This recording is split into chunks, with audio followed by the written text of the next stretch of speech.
So it's your boy KD, and I appreciate you scrutinize this family. But I wanted to come back and share something with you, just a thought that I had. And the thought that I had was to speak on the conditions of dating today and how I continue to hear this saying that there's pee in the pool. And I heard, shout out to Kendra G, she made a comment. I was listening to one of her videos earlier, and she made a comment talking about there are different pools. You don't have to be in one pool. And I'll put it like this: it's easier said than done, because I am of the belief, and I continue to harp on this, that we need to get back to a place as adults where when you watch the Cosby Show or you watch Family Matters, you will hear the terminology, "we're going steady." And it was something so much more to be appreciated. I can appreciate it greatly today as a 41-year-old man, that it seemed just like yesterday I was graduating. I was 19 years old.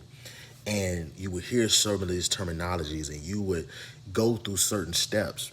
Listen, dating is hard.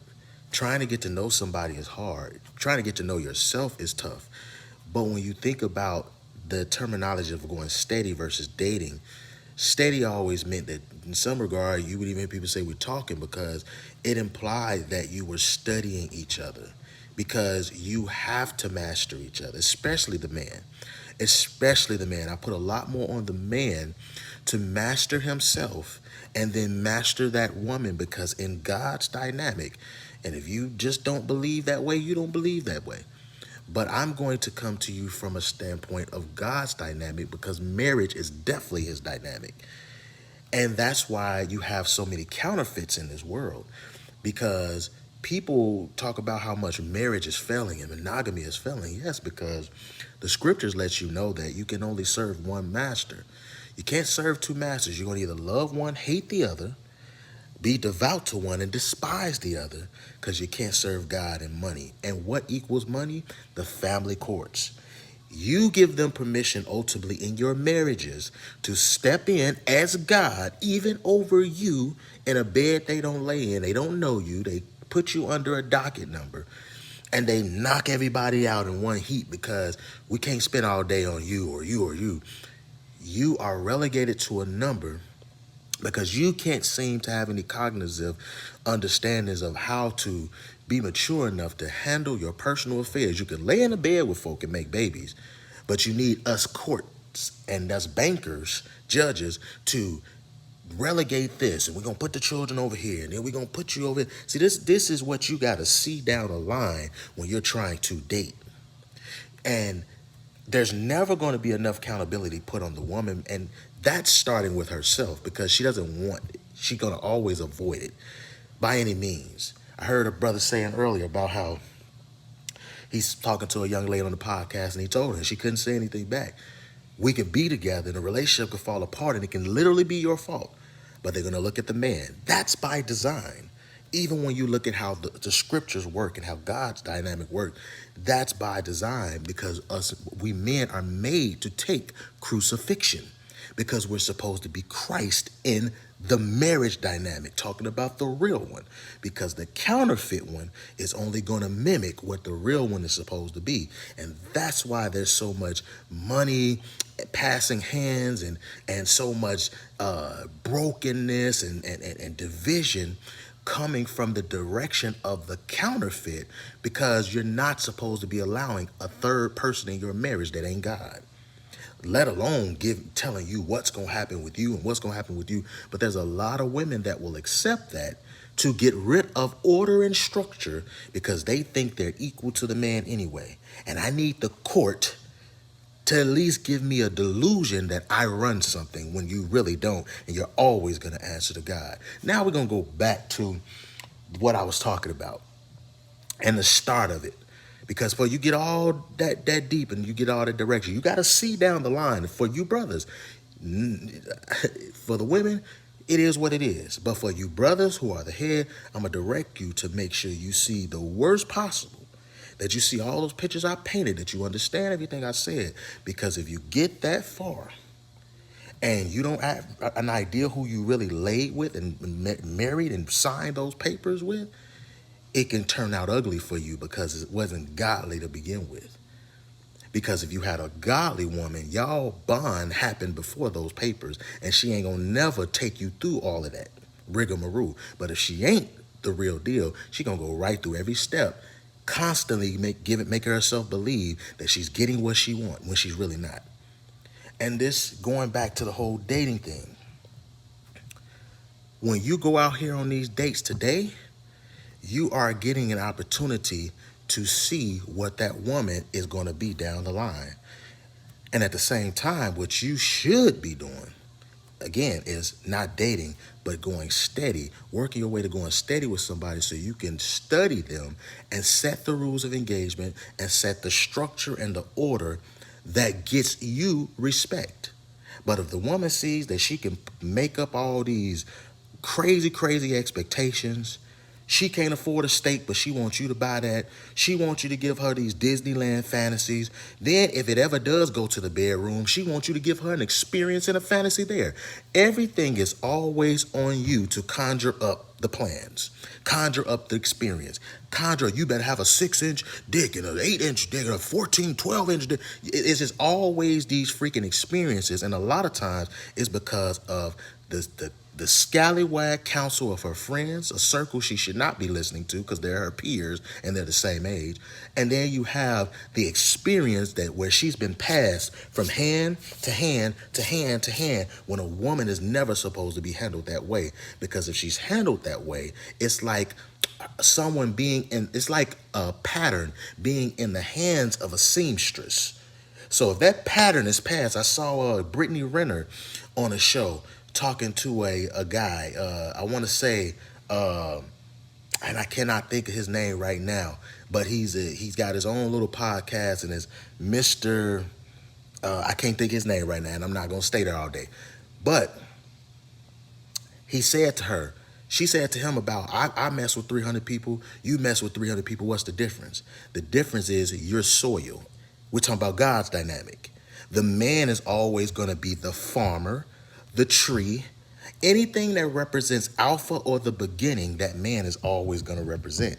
So if he's the tree, why is he the tree? Because the children are in his loins, semen, seed, waiting to be released all of his life, whether he ever does it or not. As the woman, you are the soil, the field, the womb. That's why he needs you to incubate his seed or whatever he gives, his semen that he gives and releases to you. And too many women can't understand that. So they're okay with being passed by 300 people, like Brittany Renner wanted to say, and not understanding that it's not the same as with a man. Now, I don't recommend either of you have that many people. And I don't recommend that a man, even though he can have that nature, you don't have all these crazy partners. But the issue is this: too many women today are being bamboozled by the American dream, getting degrees, going and getting careers, doing this, doing that. You find yourself submitting to everybody but the person who you're going to build a family with. And now you are, even if you ain't laid down with a lot of men, you have been altered by your college. You have been altered by your boss at work. You have been altered here and altered there. And then if you have laid with a man, you've laid with Johnny, you've laid with Mike, you've laid with Timmy, and all of those experiences, you jump from one to the next to the next. Every time you lay in a bed, you have walked away from something that is going to dictate what you're going to. And I could add the roses and the toys and the vibrators and all those things that are fornication. But this is why dating has P in it for y'all today. And this is why you will continue to see pictures like this, because that phone means more to these women today than you will ever mean, brothers.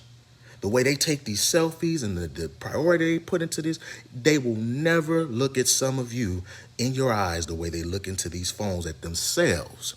So many women are using the lame excuse that I broke up or I lost a relationship or I got out of a marriage because he was a narcissist, but they're giving the definition and the description of an abuser. Everything is just a narcissist, a narcissist. If you notice, Each and every person, whatever is trendy and what's ever popular at the moment, we all gonna say it. Just every excuse. I've heard women chuckle because they know everybody's saying it. And here I go about to say it too. Yeah, you know what? I broke up with him because he was a narcissist. Yeah, I know you probably hear everybody say that, but yeah, he was a narcissist. My guy was a narcissist too. No, he wasn't a narcissist. You were more of a narcissist than he was. I can guarantee you that. Because a narcissist is someone that overly loves themselves.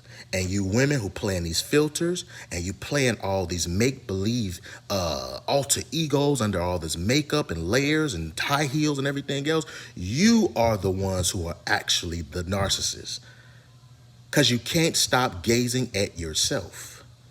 I see y'all women all up in the gym. You wear biker short looking tires and leggings with a thong mixed into the material. So you got a thong and leggings on at the same time, however they make this material, and you just drawing as much attention as you can. I guess because you horny, I don't know what it is, but you bring that harassment to the gym, stretch all out in front of men, do all kind of exercises in front of men, and then you try to act like, oh, I'm getting attention. He's stalking me. He's staring me. No, you're trying to force validation, and it's harassment.